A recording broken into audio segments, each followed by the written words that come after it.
Hello dear student.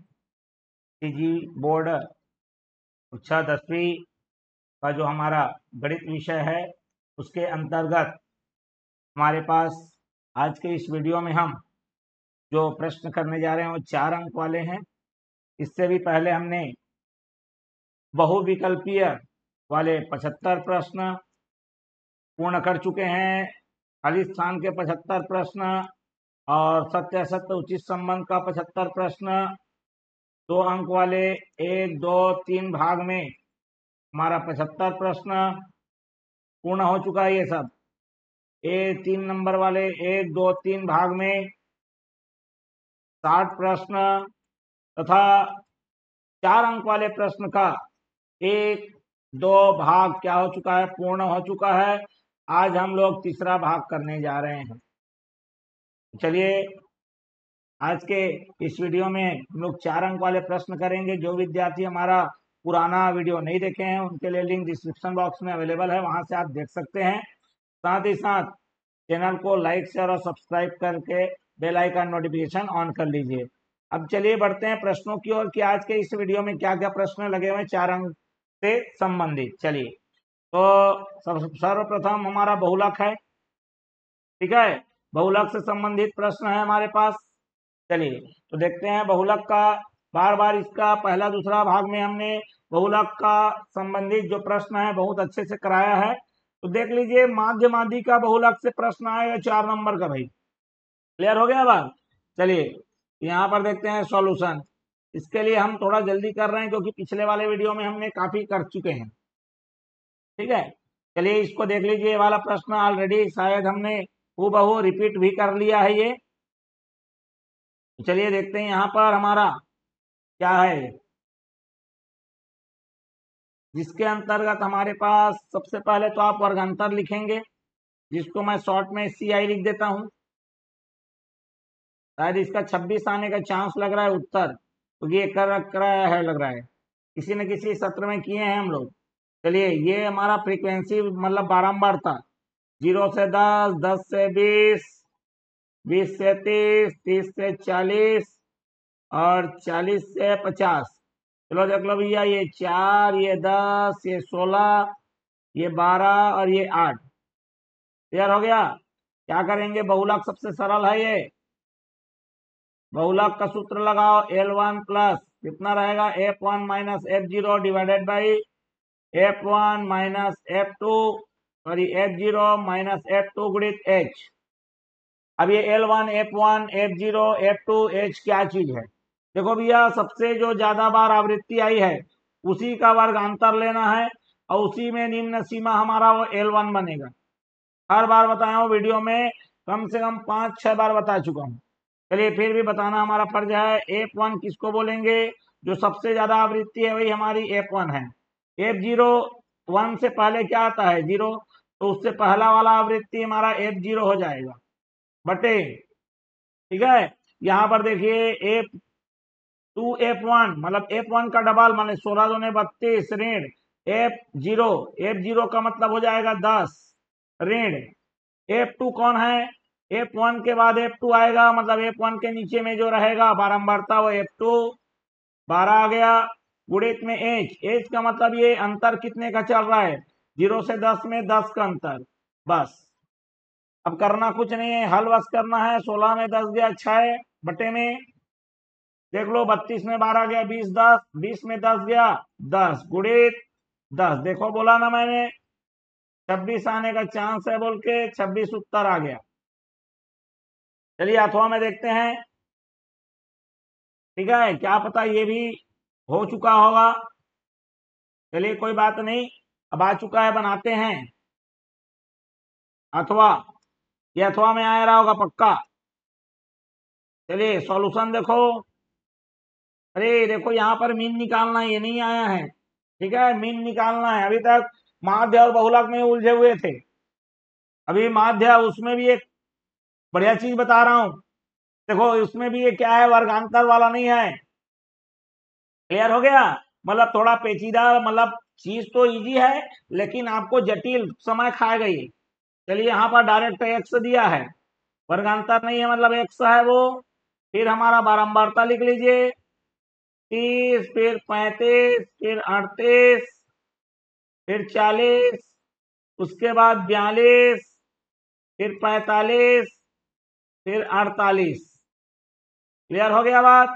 चलिए यहां पर देखो कौन आया है, 6, 5, 6, 8, 6, 2 और ये 2। क्लियर हो गया बात, समझ में आ गया। चलिए अब देखते हैं इसको। तो मैं एक मेथड होता है हमारा लघु विधि, ठीक है। लघु विधि अभी दिया नहीं है शायद तक, लेकिन लघु विधि से भी बना सकते हैं। मैं एक बार ट्राई करूंगा, बताऊंगा मैं आपको क्या है लघु विधि। क्लियर है। चलिए तो सबसे पहले तो हमारा जो जान रहे हैं उसको बनाते हैं। दोनों का गुणा करना है, x गुणित f, 30 गुणित 6 180 हो जाएगा, 35 पंचे कितना हो जाएगा, 175 आएगा क्या, बिल्कुल। 6 8 48 का 8 हासिल आया, कितना आ गया, 4, 6 3 18 और 4 22, 8 चौक 32, 320, 42 छक्का 6 चौक 24 और 1 25, 252, 45 दूने 90 और 48 दूने 96। सबको भैया करना पड़ेगा, जोड़ना पड़ेगा। समेसन ऑफ एफ एक्स 6 2 8 8 16 16 5 21 का 1 हासिल आया 2 2 9 18 18 2 20 5 25 2 27 2 29 29 और 7 36 8 44 का 4 हासिल आया 4। ठीक, 4 और 2 कितना आ गया मेरे पास, 6 3 9 2 11 1 12 और 1 13। मेरे में तो 13 41 आ रहा है, हो सकता है देख लेना आप। मतलब मेथड बता देता हूं मैं, ठीक है। मैं अभी लघु विधि का भी प्रयोग करूंगा। चलिए यहाँ पर देखो 6 5 11 6 17 17 और 8 25, 25 और 4 कितना हो गया, 29 और 6 कितना आ गया, 35। ठीक, तो चलिए यहाँ पर 35 से भाग देना है 1 3 4 1 को। क्लियर हो गया बात। यहाँ पर देखो 6 8 48 और 6 3 18 4 22, ठीक है। 252 भी ठीक है। चलिए अब यहाँ पर अब जैसा है आया है उसी हिसाब से 1 बार, मतलब माध्य, हमारा समांतर माध्य निकालना है हमको, ठीक है। कोई बात नहीं, अंग्रेजी वर्जन में डाल दिए, कोई बात नहीं।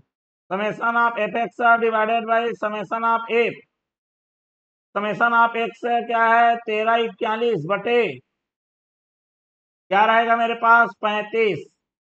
ठीक है, क्या ये कटेगा 7 से, 7 एकम 7, 6 बचा, 7 नहीं आती सर, बिल्कुल 7 से कट रहा है यार, चलो अच्छी बात है।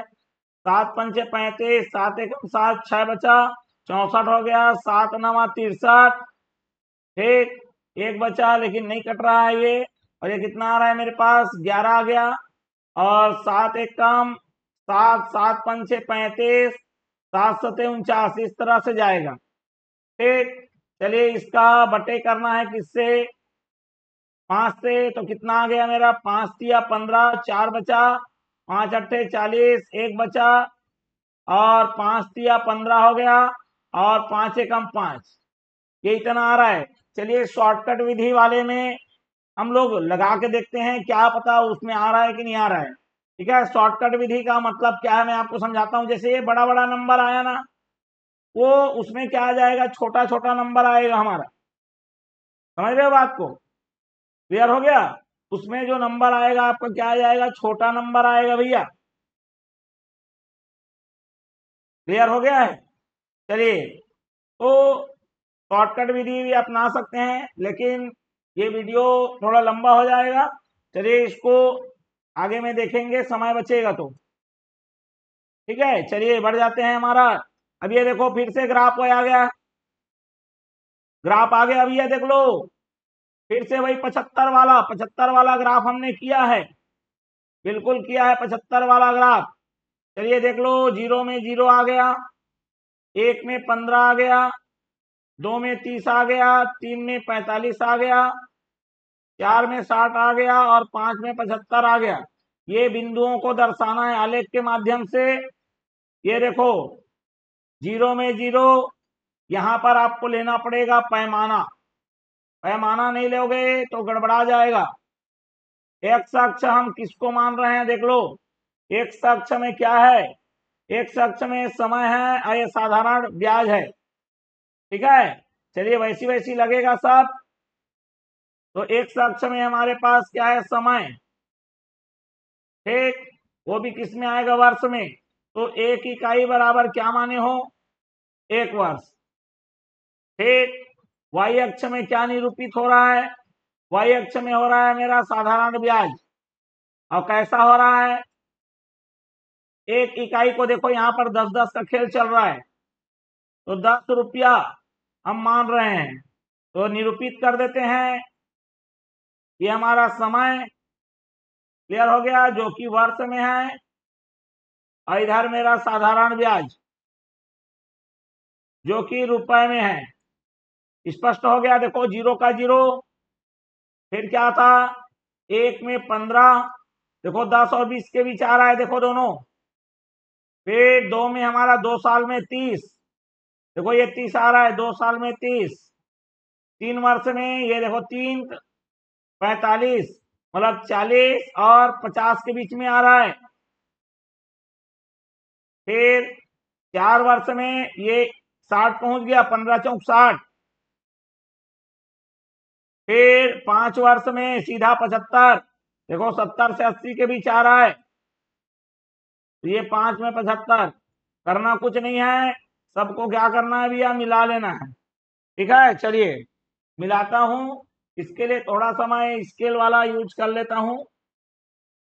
ठीक, क्लियर हो गया बात। चलिए यहां पर से ले लेते हैं, 1 मिनट।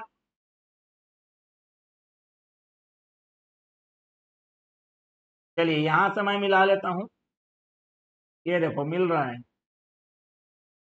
दिख रहा है आपका। आप स्केल से मिला लेंगे, सीधी लकीर जाएगी। क्लियर हो गया बात।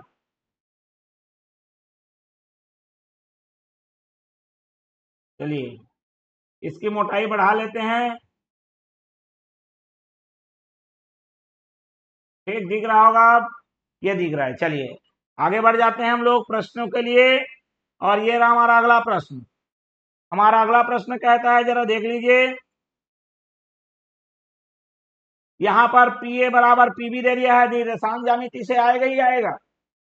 ठीक, माध्य माध्यिका बहुलक, दूसरा निर्देशांक ज्यामिति, बिल्कुल स्पष्ट कर लीजिए क्या क्या टॉपिक से आएगा। आलेख ये फिक्स है, हमको दिया है पी ए बराबर पीबी, और जो पी है वाई अक्ष पर स्थित है, बोल रहा है पी है वाई अक्ष पर स्थित है। वाई अक्ष पर स्थित होने का मतलब समझ बताया था मैंने, जब बहुविकल्पीय खाली स्थान बताया था तो।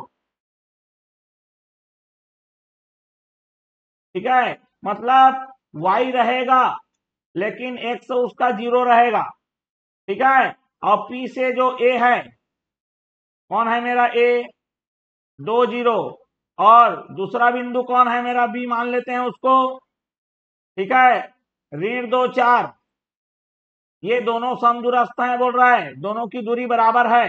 तो चलिए पी ए बराबर पी बी दिया है, ये हमको निर्देशांक निकालना है। पी ए, पी से ए तक की दूरी, क्या सूत्र होता है, दूरी का सूत्र क्या होता है, वर्गमूल एक्स को एक्स से घटाइए और वाई को वाई से घटाइए और वर्ग लेकर जोड़ दीजिए। फिर इधर भी पी बी, एक्स को एक्स से घटाइए, 0 ऋण ऋण धन 2 हो जाएगा, प्लस वाई में ये घटेगा, कितना घटेगा 4, और उसका लगाना है वर्ग। अब दोनों पक्षों में वर्ग करिए, हट जाएगा वर्गमूल। 0 ऋण 2 का वर्ग ऋण 2 आता है, लेकिन वर्ग होने की वजह से धन 4 आएगा। ये आ जाएगा मेरा वाई का वर्ग बराबर, इधर क्या आएगा, 0 धन 2 का वर्ग कितना आ जाएगा, 4 धन, इधर आएगा मेरा वाई का वर्ग ऋण। ठीक है, 8 वाई आएगा, साथ ही साथ आएगा 4 चौका 16 आएगा, वाई से वाई कट गया, 4 से 4 कट गया। क्लियर हो गया। अब यहाँ पर क्या बचा मेरे पास, ये ऋण 8 वाई इधर आके धन 8 वाई हो जाएगा, इधर 16, 8 एकम 8, 8 दूनी 16, तो वाई का मान आ गया भैया 2। ठीक, तो हमारा जो बिंदु है, मतलब P वाला जो बिंदु है वो हो जाएगा 0, 2। स्पष्ट हो गया बात। चलिए तो बढ़ते हैं अगले प्रश्न के लिए। और ये रहा हमारा अगला प्रश्न। ठीक है, मतलब ये आलेख का अथवा में आया है। ये देखो आलेख आएगा या तो निर्देशांक ज्यामिति वाला अथवा में आएगा ये। अब अगला देखिए जरा, ये फिर से वही आ गया समकोण त्रिभुज में। मतलब क्या आ गया मेरे पास, पाइथागोरस। पिछले वाले वीडियो में बताया था मैंने, ठीक है, पिछले वाले वीडियो में बताया था मैंने पाइथागोरस का प्रमेय। ठीक है, चलिए उसको निकाल के बता देता हूं मैं। पाइथागोरस का जो प्रमेय है उसको सिद्ध हमने किया है। ठीक है, चलिए देखते हैं ये वाला आएगा नहीं है। एक मिनट दिखा देते हैं। पिछला वाला वीडियो में हमने बता दिया है भैया पाइथागोरस का प्रमेय। अगर नहीं हो पाया है तो कोई बात नहीं, फिर से बता देंगे, उसका कोई उतना बड़ा इशू नहीं है। समझ में आ गया। चलिए बनाते हैं तो फिर। अब नहीं मिल रहा है, चलिए हटाइए, बना देते हैं। ठीक, चलिए इसी बहाने पुनरावृत्ति हो जाएगी। देखो क्या बोल रहा है, यदि सिद्ध कीजिए कि एक समकोण त्रिभुज में कर्ण का वर्ग शेष दो भुजाओं के वर्ग के योग के क्या होता है, बराबर होता है। बिल्कुल होता है। तो आप सबसे पहले लिखेंगे कथन को। कथन को यहाँ पर क्या करेंगे, लिखेंगे। ठीक है, तो यहाँ पर लिखता हूं लिखें। लिखें का मतलब इसी को लिखना है भैया, ये जो लिखाया है ना, एक समकोण त्रिभुज में ये इतना को लिखेंगे। सिद्ध कीजिए को छोड़ देना है। उसके बाद आप लिखेंगे दिया गया है। क्या दिया गया है हमको, दिया गया इस प्रकार का दिया गया है कि हमारा जो त्रिभुज, यहां पर हम लोग क्या करेंगे, चित्र बनाएंगे। ये देखो ऐसा बनाना, थोड़ा ऊपर में मैं समकोण ले रहा हूं बी और सी। ठीक, क्लियर हो गया। एबीसी हो गया, दिया गया है त्रिभुज एबीसी एक समकोण त्रिभुज है जहां बताना है, ठीक है, जहां कोण ए बराबर कितना है, 90 अंश बता देना है। बता दिया आपने, बिल्कुल ठीक किया। चलिए उसके बाद क्या करना है, और कुछ अभी नहीं दिया है। अब उसके बाद आ जाएगा हमारा सिद्ध करना है। क्या सिद्ध करना है कि कर्ण का वर्ग, मतलब जो मेरा बीसी का वर्ग है अन्य दो भुजाओं के वर्गों के योग के बराबर है। मतलब AB का वर्ग और AC का वर्ग बराबर BC का वर्ग, ये सिद्ध करना है। ठीक, चलिए इसके लिए हमको लगेगा रचना की जरूरत पड़ेगी। रचना कैसी करनी है, रचना इस प्रकार करनी है कि A से मेरा लंब डालेंगे D। AD मैंने लंब डाला कहां पर, BC पर। ये हमारी रचना हो गई। अब चालू करेंगे इसको सिद्ध करना, जिसको बोलते हैं उपपत्ति। ठीक है, उत्पत्ति नहीं लिखना है, उपपत्ति लिखना है। उपपत्ति चालू होगी आपकी। एक यहां पर देखो 3 त्रिभुज दिख रहे हैं, 2 छोटा 1 बड़ा। 2 नहीं, 2 छोटा और 1 बड़ा। तो आप क्या करना है, आपको एक छोटा को बड़े के साथ लेंगे। ऐसी 2 बार करना है। छोटे छोटे को एक बार, बड़ा बड़ा दोनों बार लेना है। ठीक है, चलिए नाम देते हैं इसका ए डी बी। और ये मेरा ए बी और सी। आप क्या पा रहे हैं, यहां पर आपको कुछ दिख रहा है? जी बिल्कुल। क्या दिख रहा है हमें, ऐसा दिख रहा है कि यहां पर त्रिभुज, समकोण त्रिभुज कौन कौन सा हमारा, ए डी बी एवं त्रिभुज कौन सा, बी ए सी में। क्लियर हो गया बात। क्या करना है, देखो 2 कोण 90 दिखे, तो कोण ए डी बी बराबर है कोण बी ए सी, दोनों 90 हैं। ठीक है, इसलिए बराबर है। अब यहां पर देखो बी को, यहां पर देखो समान कोण दिख रहा है, उभयनिष्ठ। तो कोण ए बी डी बराबर है कोण ए बी सी के।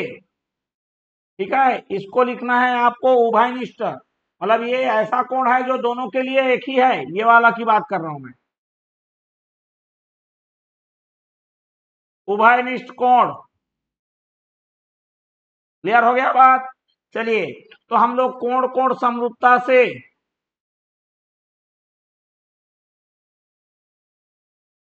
कोण कोण समरूपता जब लगाएंगे तो वहां पर क्या लगाएंगे, कोण कोण समरूपता कहता है कि यदि कोई भी त्रिभुज में दो कोण बराबर हो जाए तो दोनों समरूप होते हैं।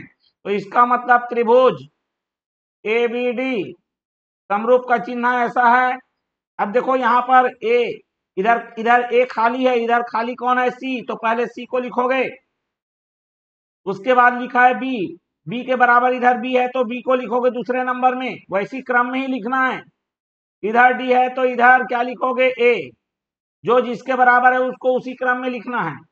फिर क्या करना है, जब दो त्रिभुज समरूप हो जाए तो उनके भुजाओं का अनुपात बराबर होता है। तो यहाँ पर पहला दूसरा में है ए बी, इधर का पहला दूसरा में है सी बी, इधर का दूसरा तीसरा में है बी डी, इधर का दूसरा तीसरा में है बी ए, इधर का पहला तीसरा में है ए डी, इधर का पहला तीसरा में है सी ए। अब आपको देखना है ये एक ऐसा चीज रहेगा जो दोनों में बराबर एक जैसा आएगा। तो देखो ए बी आ रहा है तो उन्हीं दोनों को लेना है और तीसरे वाले को छोड़ देना है क्योंकि उसकी जरूरत नहीं है। अब इसको तिर्यक गुणा करो, ए बी बी एक ही है और ये आ जाएगा ए बी का वर्ग बराबर बी सी गुणित बी डी। इसको मान लेना आप समीकरण 1। क्लियर हो गया। अब ऐसे ही आपको करना है, इधर राइट वाला छोटा लेना है और एक बड़ा लेना है। तो चलिए यहाँ पर लेना है आपको, त्रिभुज ले लेता हूं मैं, ये देखो ए डी और ये सी, ये राइट वाला देख लो, और हमारा बड़ा वाला त्रिभुज जिसका नाम है ए बी और सी। क्लियर हो गया। अब यहाँ पर आप देख रहे होंगे जो सी कोण है, छोटा में भी है बड़ा में भी है, डबल चिन्ह लगा रहा हूं देख लो। ठीक है, तो लिखेंगे समकोण त्रिभुज एडीसी एवं त्रिभुज एबीसी में क्या हमने पाया, हमको क्या मिला भैया, हमको ये पता चला कि कोण ए डी सी बराबर है इधर के कोण बी ए सी, क्योंकि दोनों 90 अंश हैं। फिर ये जो है ए सी डी इधर बराबर है किसके, ए सी बी के, क्योंकि ये उभयनिष्ठ है। उभयनिष्ठ माने एक ही कोण दोनों के पास है। ठीक, तो हम लोग लगाएंगे कोण कोण समरूपता, कोण कोण समरूपता से क्या बोलेंगे, त्रिभुज ए डी बी समरूप है त्रिभुज। देखो इधर ए खाली है इधर बी खाली है, तो पहले लिखाएगा बी, फिर इधर मैंने डी लिखा, डी 90 है उधर का 90 ए पर है तो ए लिखूंगा, इधर सी है तो इधर भी क्या रहेगा, सी रहेगा। ठीक, चलिए यहाँ पर पहला दूसरा में कौन है, ए डी बटे इधर का पहला दूसरा कौन है, बी ए, इधर का दूसरा तीसरा में कौन है, डी बी, इधर का दूसरा तीसरा में है ए सी, इधर का पहला तीसरा में है ए बी, और इधर का कौन है हमारे पास,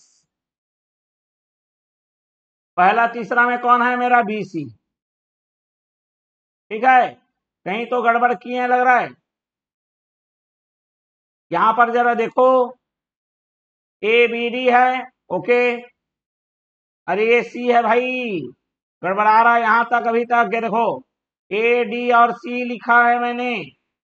ठीक है, तो इसीलिए तो मैं बोल रहा हूं कैसे गड़बड़ा रहा है करके। ठीक है, चलिए कोई बात नहीं, कोई दिक्कत नहीं है भैया, कोई दिक्कत नहीं है। यहाँ पर देख लो कोई गलत नहीं हुआ है, बस मैं भ्रांतिवश ये सी भी एकदम पास सटा हुआ है ना, इसीलिए कंफ्यूज हो गए हैं। ठीक, कुछ नहीं होगा, वो ये सी आएगा।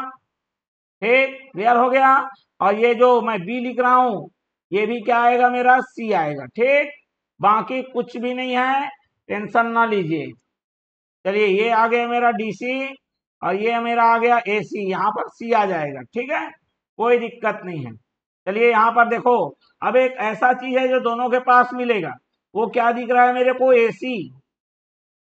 तो ये मेरा आ गया AC का वर्ग, देखो बराबर क्या आ गया मेरा, BC इंटू DC। इसको मानिए समीकरण 2। अब जो हमको सिद्ध करना है उसमें AB का वर्ग AC के वर्ग के साथ जुड़ा हुआ है।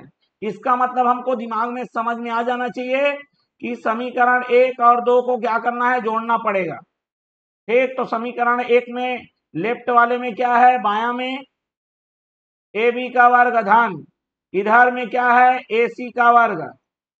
अब देखो इधर राइट में क्या है, BC गुणित BD, बीच में क्या लगाओगे, प्लस कर रहे हो, जोड़ रहे हो, और इधर है मेरा BC गुणित DC। अब देखो भैया दोनों के पास सेम चीज दिख रहा है, आपको BC दिख रहा है। अब यहाँ पर आया मेरा BD प्लस DC। अब यहाँ पर आप चित्र में देखो, ये BD को DC के साथ जोड़ोगे तो ये पूरा BC बन जा रहा है। तो ये आ गया मेरा BC गुणित BC, और जो किया आ गया मेरा BC का वर्ग। और इस तरह से क्या हो गया, ये सिद्ध हो चुका है कि AB का वर्ग प्लस AC का वर्ग बराबर BC का वर्ग आ जाएगा। ये समझ में आ गया बात, क्लियर हुआ कि नहीं हुआ, बिल्कुल स्पष्ट हो गया है। तो चलिए बढ़ते हैं अगले प्रश्न के लिए। अब देखो ये फिर से वही अथवा वाला है, एक बार प्रमेय आया है, दूसरे बार भी प्रमेय आया है, मतलब ये अथवा वाला प्रश्न है। ठीक, चलिए यहाँ पर क्या करना है आपको, चक्रीय चतुर्भुज के सम्मुख कोणों का योग फलफल कितना होता है, 180 अंश होता है। ये हमको क्या करना है भैया, सिद्ध करना है। चलिए करते हैं। तो फिर ये मेरा, मैंने क्या ले लिया है, वृत्त ले लिया है। ठीक है, चलिए यहाँ पर सॉल्यूशन लिखता हूं मैं। इसका केंद्र मान लो O, ABCD ले लेते हैं। चलिए ABCD ले लिया मैंने, ABCD मतलब वृत्त के अंदर चतुर्भुज है, इसीलिए इसको चक्रीय चतुर्भुज कहेंगे। ठीक है, हमको क्या सिद्ध करना है कि सम्मुख कोणों का योग, मतलब कोण A को जोड़ोगे C के साथ तो 180 आएगा, B को जोड़ोगे D के साथ तो 180 आएगा। ठीक है, कुछ नहीं दिया है, सीधा सीधा जितना दिया है उसको लिख लो। ठीक है, O वृत्त का केंद्र है, ABCD चक्रीय चतुर्भुज है। बस इतना ही हमको दिया गया है, लिखना है। ठीक है, आप कथन को सबसे पहले कथन को एक बार लिख लेंगे। ठीक है, चलिए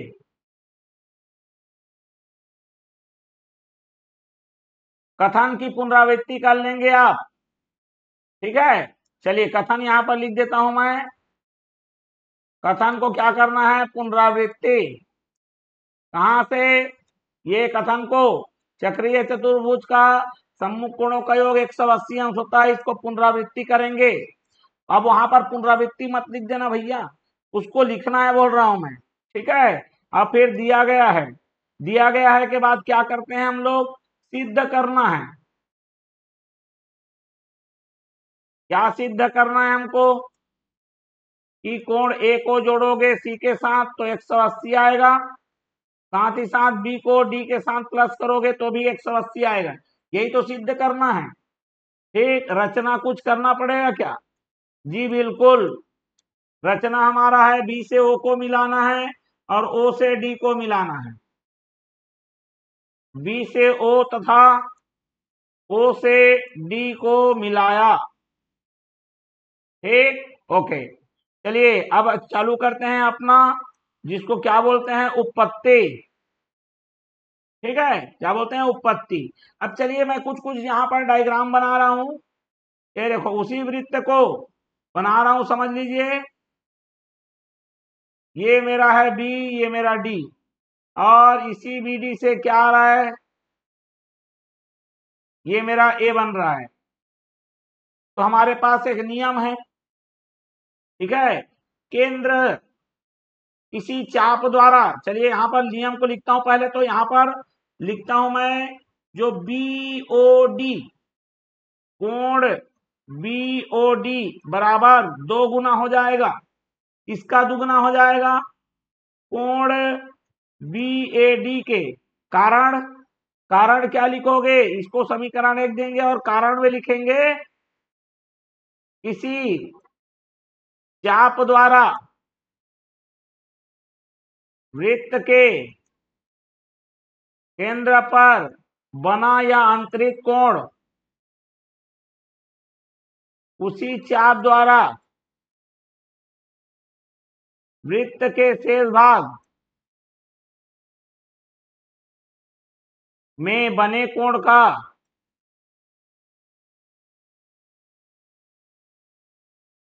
दुगना होता है।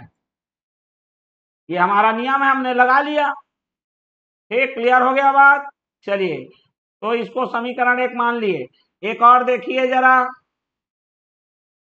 ये देखो, ये वाला, ये, और इधर आ गया ये मेरा B, ये मेरा D, ये मेरा O और ये मेरा C। तो देखो इधर ये इसकी बात कर रहा हूं, पहले ये इसकी बात किया मैंने। अभी यहां पर जो दीर्घ वाला है मेरा, दीर्घ जो कोण है मेरा BOD का, तो चलिए लिख लेता हूं मैं, दीर्घ कोण BOD बराबर होगा 2 गुना इसके कोण BCD। ठीक है, यहां पर चाहो तो आप लघु लिख सकते हो, लघु। ठीक है, कोई दिक्कत नहीं है। चलिए, ये समीकरण आपका क्या हो जाएगा, 2। ठीक, कारण पूर्ववत लिख देता हूं यहां पर मैं, हिंदी यहां भी प्रयोग हो रहा है देखो। अब वहां पूर्ववत नहीं लिख देना भैया, इसको लिखना है वहां पर, बता रहा हूं मैं। ठीक है, पूर्ववत का मतलब यही है, जो यहां पर लिखा हूं उसी को पूर्ववत, पहले की तरह से पूर्ववत लिख देना है। ठीक, अब यहां पर समीकरण 1 को जोड़ेंगे 2 से, तो क्या आ गया मेरे पास, जो लघु कोण BOD है प्लस जो मेरा दीर्घ वाला है कोण BOD बराबर आ जाएगा 2 गुना इसके, यहां पर 2 गुना है मेरा कोण BAD प्लस 2 गुना कोण क्या रहेगा मेरा BCD। अब देखिए ये वाला, ये लघु और ये दीर्घ दोनों मिलके पूरा एक राउंड बन रहा है, तो दोनों मिलके कितना बनाएगा भैया, 360 डिग्री। एक बार पूरा घूमोगे तो कितना बनता है, 360 बनता है। देखो यहां पर 2 कॉमन है, और ये आ गया मेरा कोण BAD प्लस कोण BCD। चलिए 2 से ये कट जाएगा 180 बार में, और बचा कोण BAD प्लस कोण BCD बराबर 180। और ये BAD क्या है, यही तो कोण है। BCD क्या है, वही तो कोण C है। और दोनों का मान कितना आ गया, मिलके कितना आ गया, 180। यही हमको सिद्ध करना था। अब सर इसको फिर से उतना ही करना पड़ेगा BD के लिए? नहीं भैया, चतुर्भुज का नियम क्या कहता है, कोण A, कोण B, कोण C, कोण D, तो चारों मिलके कितना बनता है, 360। चतुर्भुज के कोण योग नियम से, ठीक है।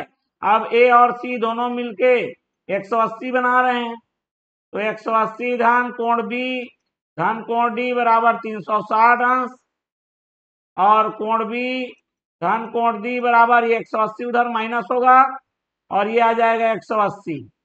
और इस तरह से इति सिद्धम, इस प्रकार सिद्ध हो गया। स्पष्ट है बात। चलिए बढ़ते हैं अगले प्रश्न के लिए। और ये रहा हमारा अगला प्रश्न। हमारा अगला प्रश्न क्या कह रहा है, जरा देख लो। हमारा अगला प्रश्न कह रहा है, गोले का आयतन ज्ञात कीजिए। देखो क्षेत्रमिति से आएगा 4 नंबर वाला भैया। चलिए हल निकालते हैं इसका। जिसका पृष्ठीय क्षेत्रफल, ठीक है, पृष्ठीय क्षेत्रफल गोले का दे दिया है। चलिए गोला, तो इसका आयतन निकालने के लिए त्रिज्या निकालना पड़ेगा। चलिए पृष्ठीय क्षेत्रफल दिया है जो कि होता है 4 पाई का r का वर्ग, जो कि दे दिया मेरे को 154। चलिए रखिए 4 गुणित 22/7 गुणित r का वर्ग बराबर 154। r का वर्ग बराबर क्या आएगा, 154 में गुणित होगा 7 और 22 गुणित 4 भागित होगा 22 का 7 बार में 154 आता है। यहाँ r का वर्ग, यहाँ 7/2 का वर्ग, और इस प्रकार हमको त्रिज्या का मान आ गया 7/2। ठीक, 2 बार 7 है, 4 को 2 का वर्ग लिख सकते हैं ना, मतलब 7 का भी वर्ग है और 2 का भी वर्ग है बटे में, तो 7/2 पूरे का वर्ग हो गया वो। ठीक है, चलिए अब हमको क्या निकालना है भैया, आयतन। आयतन कैसे निकलता है, 4/3 पाई r की घात 3। ठीक है, शॉर्टकट लगाएंगे तो कैसे लगा सकते हैं, वही 1/3 4 पाई r का वर्ग। सर r तो 3 बार है, 2 बार लिख रहे हो, एक बार और लिख रहा हूं भैया, देख लो, ये 4/3 हो गया, पाई हो गया, r 2 बार, 1 बार 3 बार हो गया, वही आ गया ना। बिल्कुल, ऐसा क्यों लिखा, 1/3, देखो 4 पाई r वर्ग का मान सीधा 154 दिया हुआ है, गुणे त्रिज्या हमारे पास दिया है 7/2। बिल्कुल लगा दीजिए, आएगा उत्तर। 3 से भाग नहीं जा रहा है, ये कोई कुछ भाग नहीं जा रहा है भैया, तो बटे में आएगा, या पाई के रूप में चाहो तो पाई के रूप में लिख सकते हो, ऐसा कोई पाबंदी नहीं है। ठीक, चलिए, आखिर बटे में तो 3 आएगा ही आएगा ना, वो तो कटने वाला है नहीं। तो यहाँ पर देखो 15 सत्ते 105 और 2 107 और 4 सत्ते 28 8। ठीक है, ये चाहो तो इसको कटा सकते हो 2 से, 2 का कितने बार में जाएगा, ये 77 बार में, 77 दूने 154 होता है। क्लियर हो गया। अब इस तरह से 77 का 7 से क्या करिए, गुणा कर दीजिए, 7 सत्ते 49 का 9 हासिल है, 4 7 सत्ते 49 और 4 53, और बटे में कितना हो जाएगा 3, 353 सॉरी 539/3, और ये आ जाएगा घन सेंटीमीटर, क्योंकि आयतन निकल रहा है भैया। बढ़ जाएं अगले प्रश्न के लिए। जी बिल्कुल, चलो देखिए, फिर से ये अथवा वाले में है, और ये वाला प्रश्न हमने शायद कर लिया है, आयतन वाला। आधार की परिधि दे दी गई है, वो भी बेलन का, आधार की परिधि, हमने ये वाला प्रश्न कर लिया है, वैसी वैसी लगेंगे सबको ही कर लिए हैं। कैसा, आधार की परिधि होता है, आधार की परिधि बराबर होगा 2 पाई r के, जो कि हमको दिया है 88, ऊंचाई दे दिया है 10 सेंटीमीटर।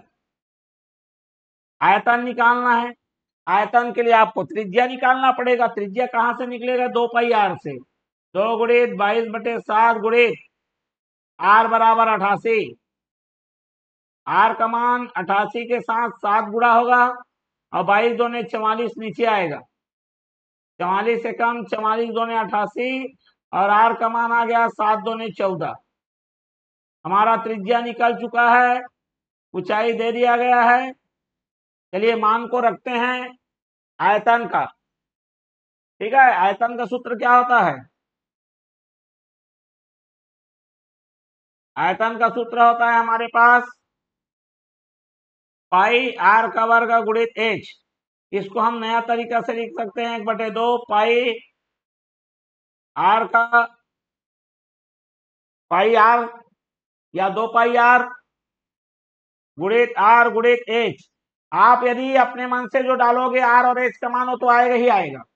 ठीक है, चलिए 2 पाई r, क्योंकि 2 पाई r का हमको डायरेक्ट मान दिया है, पाई रखने की फिर से जरूरत नहीं, टेंशन नहीं है, इसीलिए मैं ऐसा कर रहा हूं, और खुशी के मारे नहीं कर रहा हूं। चलिए h का मान रखते हैं 10, 2 एकम 2 का 44 बार में, 2 एकम 2 का 22 बार में, 22 सत्ते 154 होता है, 1540, और ये आएगा मेरा घन सेंटीमीटर। क्लियर हो गया। चलिए गलती कर दिए क्या, गलती तो हो गई। चलिए मैं 7/2 लिख दिया, 7/2 के बजाय क्या लिखना था, 14 लिखना था जी, कोई बात नहीं, 7/2 का ख्याल आ रहा था, अभी कुछ देर पहले किए थे उसी का। चलिए कोई बात नहीं, यहाँ पर मैं बदल देता हूँ। चलिए कितना लिखाएगा वो, 14 लिखाएगा। 1/2 गुणित 88 गुणित 44 14 गुणित ऊंचाई हमारा 10 है। देख लो काट लो, ये 44 बार में जाएगा। 14 गुणित 44 करोगे तो कितना आ गया, 14 चौक 56 का 6 हासिल आया 5, 14 चौक 56 616 आएगा। ठीक क्लियर है, ये याद था मुझे क्योंकि ये बना चुका हूं, इसलिए मेरे को डाउट गया। ठीक है, कहीं गलती कर लिया हूं। चलिए देखो ये फिर से आ गया, मतलब ये हमारा अथवा में है कि डबल डबल आ रहा है, देख लो। चलिए कोई बात नहीं, ये दूसरे वर्ष का होगा, किसी दूसरे वर्ष में आया होगा इसलिए है। ठीक है, इसको भी शायद हमने कर लिया है।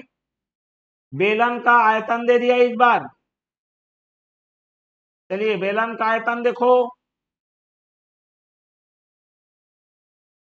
बेलन का आयतन क्या सूत्र होता है, पाई आर एस स्क्वायर एच होता है। 3080 दे दिया है। ऊंचाई आपको 20 सेंटीमीटर भी दे दी गई है। क्या निकालना है, वक्र पृष्ठ। तो भैया वक्र पृष्ठ निकालने के लिए आपको त्रिज्या तो चाहिए ना, बिल्कुल चाहिए। तो पहले त्रिज्या निकालते हैं। 22/7 आर का वर्ग, एच का मान रखो 20, और ये 3080, जीरो से जीरो क्या हो गया, कैंसल। देखो यहाँ पर क्या दिया है, आर का वर्ग बराबर 308 पहले से है, 7 बटे में है, गुणित हो जाएगा। इधर 22 बचा है और इधर 2 बचा है, तो 22 गुणित 2, 22 से कम 22, 22 से कम 22, 22 चौक 88, 2 एकम 2 सत्ते 14, शायद कर चुके हैं ये।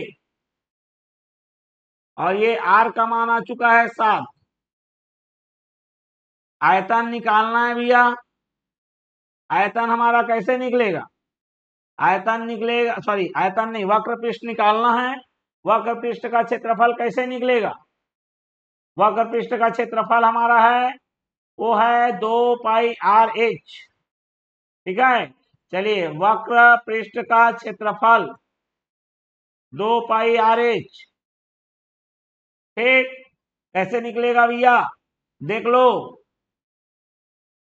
तो चलिए यहाँ पर 2 गुणित 22/7 गुणित आर, आर का मान है 7 गुणित एच का मान है 20, 7 से 7 काट दीजिए। ठीक है, उस समय शायद केवल और केवल ये वाला चीज को निकाले थे हम, केवल और त्रिज्या उस समय व्यास निकालने को बोला था। ठीक है, इस समय बेलन का वक्र पृष्ठ है। क्या क्या बचा है, 22 गुणित 2 44, 2 ने 88, और ये 0 880 क्षेत्रफल है, इसलिए वर्ग सेंटीमीटर में आएगा ये। ठीक, चलिए बढ़ते हैं अगले प्रश्न के लिए। मतलब हमारा ये समझ में आ गया, ये किसी अन्य वर्ष का प्रश्न पत्र है, क्योंकि एक ही बार आएगा वो। ठीक है, चलिए यहाँ पर देखिए, यदि किसी शंक्वाकार कप के परिधि का, आधार की परिधि 22 है, शंक्वाकार कप है, शंकु के आकार का है, परिधि बोला है आधार की परिधि, मतलब ये, मतलब वृत्त की परिधि बोला है इनडायरेक्ट रूप से, जो कि क्या होता है हमारे पास, आधार की परिधि जो कि होता है 2 पाई आर, और हमको दिया गया है 22, ऊंचाई दे दिया गया है हमको 6 सेंटीमीटर। ठीक है, अधिकतम कितना पानी रखा जा सकता है, पानी रखने का मतलब उसका आयतन निकालना। ठीक है, पानी रखने का मतलब है आयतन निकालना। स्पष्ट हो गया बात। चलिए, तो यहां से पहले तो त्रिज्या निकालनी पड़ेगी। जी बिल्कुल, क्योंकि त्रिज्या बिना आयतन निकलेगा नहीं। ठीक, चलिए तो बात करते हैं हम लोग। ओके, त्रिज्या बिना आयतन निकाल देंगे क्या, निकलेगा आयतन क्या त्रिज्या बिना, हाँ निकालना चाहो तो निकल जाएगा, कोई बड़ी बात नहीं है। ठीक है, वो भी निकाल के बता देंगे हम। क्लियर हो गया बात। चलिए, त्रिज्या बिना भी हम क्या करेंगे, आयतन निकाल के बता सकते हैं। ठीक है, चलिए, लेकिन फिलहाल तो जो मेथड आपने सीखा है वो सीखिए। 2 × 22/7 गुणे त्रिज्या, और ये 22 से 22 कट हो गया, r बराबर 7 ऊपर जाएगा 2 नीचे आएगा, तो त्रिज्या का मान आ गया 7/2। ठीक, क्लियर हो गया बात। चलिए, अब यहां पर ऊंचाई हमको पता है, त्रिज्या मिल गया, आयतन निकाल लो। आयतन होता है 1/3 पाई r²h, 1/3। ठीक, इसको हम चाहें तो 1/2 लिख लें, फिर 2 लगा दे, ऊपर नीचे 2 गुणा भागित कर लिए, पाई r लिख दिए, r एक बार और लिख दिए, और h अलग से लिख दिए, क्योंकि 2 पाई r का मान सीधा हमको 22 पता है। ये हो जाएगा 1/6। 2 पाई r के जगह में लिख दो 22, r के जगह में लिख दो 7/2, और ऊंचाई के जगह में लिख दो 6। 6 से 6 काट दो, 2 से, और ये 2 का 11 बार में, 11 सतह कितना हो गया, 77, और ये आ जाएगा घन सेंटीमीटर। स्पष्ट हो गया बात। चलिए, ठीक, क्लियर है कि नहीं है? बिल्कुल क्लियर है भैया। ठीक है, चलिए आगे बढ़ जाएं। ठीक है, अच्छा देखो, बिना त्रिज्या निकाले कैसे निकाल सकते हो, एक बार ट्राई करते हैं। चलिए, आयतन बिना त्रिज्या निकाले। ठीक है, यदि हम ये कब लगाना है, जब आधार की परिधि दिया रहेगा तभी लगाना भैया, दूसरे में नहीं लगेगा, मेरे को नहीं मालूम। ठीक, चलो, यहां पर देखो, आयतन बराबर 1/3 लेना, आधार की परिधि इसका वर्ग कर दो, गुणित में कर दो ऊंचाई, और बटे में ले लो 4 पाई। कितना ले लेना है, 4 पाई ले लेना है। करें, उत्तर आ रहा है कि नहीं आ रहा है, चेक कर लेते हैं, क्या दिक्कत है। चलिए, 1/3, आधार की परिधि का वर्ग मतलब 22 × 22, क्योंकि आधार की परिधि 22 दिया है, बटे में 4 गुणित, कितना लिखोगे, 22/7 गुणित ऊंचाई, ऊंचाई दिया है हमको 6, 22 से 22 कट। क्लियर हो गया। अब यहां देखो, 2, ये कितना आ गया, 11, 3 दूने 6 से 6 कट, ये 7 बटा का और बटा है तो ऊपर चला जाएगा, 11 × 7 170 आ गया ना भैया, देखो बोला था ना मैंने, है ना, नया चीज गजब का। ठीक है, तो अगर आप त्रिज्या नहीं निकालोगे तो भी आपका आयतन निकल जाएगा। ठीक है, लेकिन उसके लिए आधार की परिधि और ऊंचाई देना जरूरी है। ठीक, क्लियर हो गया, ये बिना त्रिज्या निकाले है। चलिए, फिर से आ गया बहुलक, ये बहुलक बार बार आ रहा है भैया, चलिए कोई बात नहीं, बनाना है। सॉल्यूशन देखते हैं बहुलक के लिए, तो ये हमारा वही अंतराल, वर्ग अंतराल देख लो, फिर हमारा बारंबारता देखो, 0 से 10, 10 से 20, 20 से 30, 30 से 40, 40 से 50, बाप रे, 50 से 60, और 60 से 70 तक गया है ये। 4 है, 8 है, 14 है, 20 है, 30 है, 15 है, और ये 6 है। बहुलक निकालने का सूत्र क्या है, L1 धन F1 minus F0 divided by 2 F1 minus F0 minus F2 गुणित में H। L1 F1 F0 F2 H क्या चीज है, देखो यहां पर बारंबारता जो सबसे ज्यादा बार आया है वह किस वर्ग अंतराल में है, उस वर्ग अंतराल शुरू कहां से हुआ है, वही L1 है, मतलब L1 का मान आएगा 40। F1 किसको बोलेंगे, जो सबसे ज्यादा बार आया है वही मेरा F1 है। ठीक है, अब F0 क्या है, F1 के जो ऊपर है, 1 से पहले 0 आता है ना, तो इसीलिए ऊपर में जो है वो F0 है। चलिए, F1 का डबल करो माने 30 का डबल करो 60 ऋण F0, उसका मान है 20 ऋण F2, तो एक के बाद 2 आएगा, एक के नीचे में जो है वो 2 है, F2 जो कि 15 घटेगा, गुणित में H तो वही है। ये देखो वर्ग अंतराल में जो अंतर दिख रहा है दोनों के बीच, कितने का दिख रहा है? 10 का। 40 धन 20 में 30 में 20 गया 10, ये 60 में 15 गया 25, गुणित में 10 आएगा ना, 25 की दूसरा आएगा, 25 ही तो आना चाहिए, 25 आ गया है। देखो ये 40 में 15 गया तो 25 आएगा।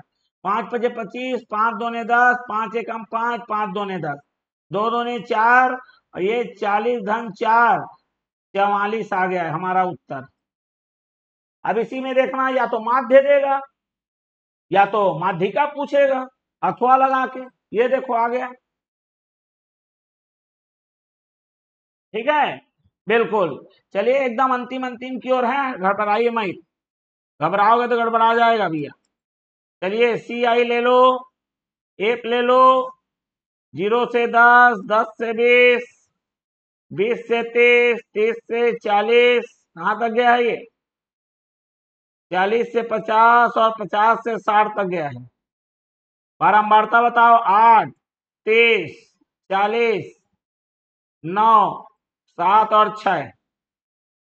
इसके लिए हमको संचयी बारंबारता निकालना पड़ेगा। संचयी बारंबारता बार बार बताया, पिछले वाले वीडियो में भी बताया हूँ, कई बार बताया हूँ, इसी में भी बताया हूँ।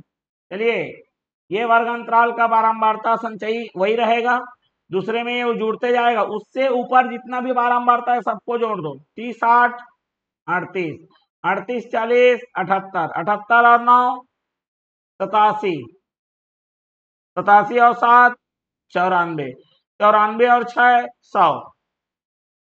जो अंतिम में आएगा भैया वही n है, और उसी का बटा 2 ले लेना है, मतलब 100 का आधा 50।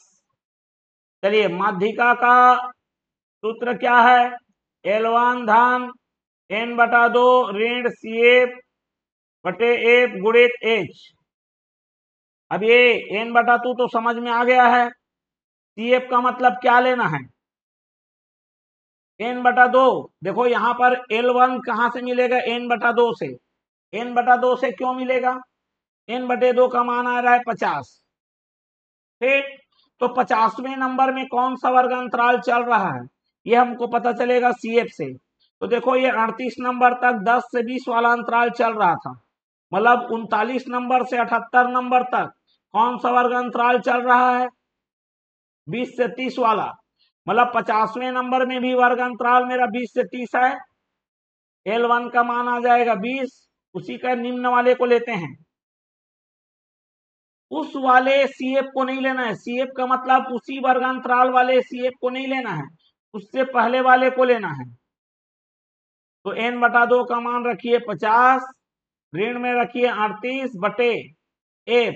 जी हाँ, जो वर्गांतराल आपने चुना है उसी का बारंबारता है, F को उसी का लेना है, 40 गुणित H का मान जो गैप चल रहा है 0 से 10 में कितने का गैप है? 10 का। 0 से 0 काट दीजिए, 20 धन 50 में 38 गया 12 बटे में 4, 4 तिया 12, और ये आ जाएगा 20 धन 3 बराबर 23, और ये हमको उत्तर प्राप्त हो गया। चलिए बढ़ते हैं अगले प्रश्न के लिए। ये देखो भैया निर्देशांक ज्यामिति आ गया, जिसमें प्रवणता दिया है, बिंदु दिया है, रेखा का समीकरण निकालना है, मतलब आएगा ही आएगा। सूत्र क्या है? y minus y1 m x minus x1। y minus y1 कौन है? ये x1, ये y1 जो बिंदु दिया है वो। प्रवणता m मतलब प्रवणता जो कि 5/3 दे दिया गया है। x माइनस x1 का मतलब जो ये बिंदु में x वाला पक्ष है। चलिए y में 0 घटाएंगे, y आएगा 3, तिर्यक गुणा होगा तो ये 3y हो जाएगा। 5 दोनों के साथ गुणा होगा जो कि हमको देगा 5 x ऋण 5 तिया 15। आप पक्षांतर कर लीजिए, इधर आएगा मेरा 5 x ऋण 3y बराबर 15। आप करके देख लीजिए आएगा, और यही हमारा उत्तर आ गया। स्पष्ट हो गया बात? चलिए बढ़ते हैं अगले प्रश्न के लिए। और ये हमारा सारणी आ गया, सारणी, जिसका हमको आलेख बनाना है भैया। क्या बनाना है? आलेख बनाना है। ठीक है, चलिए आलेख तैयार कर लेते हैं हम। चलिए, तो आलेख कैसे बनेगा देख लो। इसके लिए हमको देखो, ये 0 पे 0 दे रहा है, 1 पे 4 दे रहा है, 2 पे 8 दे रहा है, 3 पे 12 दे रहा है, मतलब पहाड़ा 4 का चल रहा है। 4 पे 16, 5 पे 20, 6 पे 24, 7 पे 28। चलिए, इसके लिए हमको किसकी जरूरत पड़ेगी? किसकी जरूरत पड़ेगी?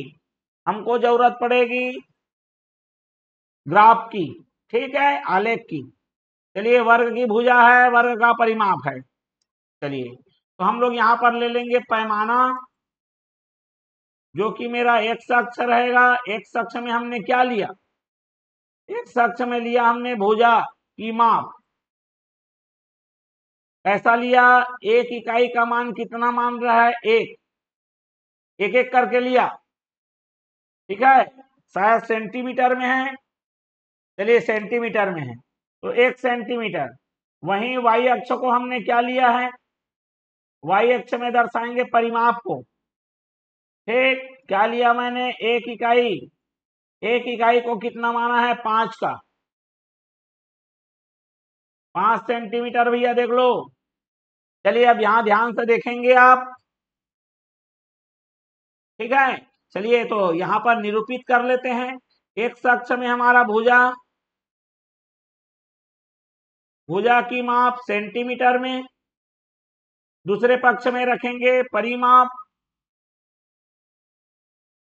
ठीक, सेंटीमीटर में। यहां देखो, ग्राफ का मतलब होता है बिंदुओं का मिलान। 0 था तो परिमाप भी 0 था। भुजा 1 है तो 1 में 4 लिया था। तो देखो, ये 5 से ठीक पहले ये 4 आ रहा है, तो 1 में 4 आ रहा है। 2 में 8, देखो ये 10 से 2 कम है, देख लो, यही 8 आएगा। ये 4 है, ये 8 है, दिख रहा होगा। 3 में 4 तिया 12, ये देखो 10 से 2 ऊपर 12 हो गया। ठीक, 3 में 12, 4 चौके 16 हो रहा है। 4 में 16, देखो भैया 15 से 1, 15 से 1 ऊपर है ये 16। फिर 5 में 5 चौक 20, देखो भैया करेक्ट 20 आ गया है। 6 में 6 चौक 24, ये देखो 25 से 1 पहले आ रहा है ये 24। फिर 7 में देखो 7 चौक 28, 30 में 2 कम हुआ है भैया, ये 7 में आ गया 28। और इन सभी बिंदुओं को क्या करना है? स्केल से मिला लेना है। और इस प्रकार से हमारा ग्राफ तैयार हो गया। बढ़ते हैं अगले प्रश्न के लिए। चलिए, यहां पर थेल्स प्रमेय तो नहीं दिया है, लेकिन उसका अनुप्रयोग दे दिया है, उसका उपयोग करना है। चलो देखो, यहां पर हमारे पास ये चित्र दिया गया है, जिसमें बताया गया है कि मेरा डीई, जो ये डी है, समांतर है इसके बीसी के। जब समांतर है मतलब थेल्स प्रमेय लगेगा, तो हम क्या बोलेंगे? यहां पर ए बी दे दिया है, जो दिया गया उसको लिख लो। ए बी बराबर दिया है 2x ऋण 2, ए डी बराबर दिया है x, ए सी बराबर दिया है 2x धन 1, और ए ई बराबर दिया है x धन 2। ठीक है, चलिए, जो जो दिया है यहां पर चित्र में निरूपित कर लो। ए बी पूरा बड़ा वाला दिया है भैया, 2x ऋण 2 पूरा बड़ा वाला को दिया है। ए डी ये छोटा वाला को दिया है, मतलब बड़ा दिया है छोटा दिया है। इधर ए सी मतलब पूरा बड़ा वाला दिया है, और मेरा इधर छोटा वाला ए ई, इसको दिया है x धन 2। ठीक है, अब यहां पर लिखना है त्रिभुज एबीसी में डीई समांतर है किसके? बीसी के। ठीक है, अतः हेल्स प्रमेय से, हेल्स का प्रमेय लगाओ, क्या कहता है, जो टुकड़े टुकड़े हुए हैं छोटे छोटे उनका अनुपात बराबर होता है, मतलब एडी बटे डीबी बराबर होगा एई बटे ईसी। यहां तक स्पष्ट हो गया। लेकिन हमको जो दिया गया है वो हमको तो मिल ही नहीं रहा है, समझ रहे हैं बात को। तो सबसे पहले आपको बीडी निकालना था, नहीं निकालोगे तो भी चल जाएगा। अब कैसे चलेगा हम बताते हैं। देखो, या तो बीडी निकाल लो, या नहीं निकालोगे तो कैसे चलेगा वो भी बता रहा हूं। ठीक, चलिए मैंने क्या किया, एडी बटे डीबी में इसको पहले तो उल्टा करो, दोनों पक्षों को उल्टा करो भैया। दोनों पक्षों को उल्टा करोगे तो क्या होगा, क्या आ जाएगा, डीबी बटे एडी बराबर ईसी बटे ए। उल्टा करने के बाद दोनों पक्षों में एक एक जोड़ दीजिए, दोनों पक्षों में क्या करिए, एक एक जोड़ दीजिए, डीबी बटे एडी प्लस 1 ईसी बटे ए प्लस 1। इससे क्या होगा, लघुत्तम हमारा हो जाएगा एडी, तिर्यक गुणा करेंगे तो ये आ जाएगा डीबी प्लस एडी बराबर, फिर वही लघुत्तम ए और इधर हो जाएगा ईसी प्लस ए। इससे क्या प्राप्त होगा, देखो ये पूरा लंबा डीबी और एडी दोनों मिलके आ गया एबी, जो कि हमको दिया हुआ है एडी। ईसी और ए मिलके क्या मिल गया, मेरा आ गया एसी बटे में आ गया ए।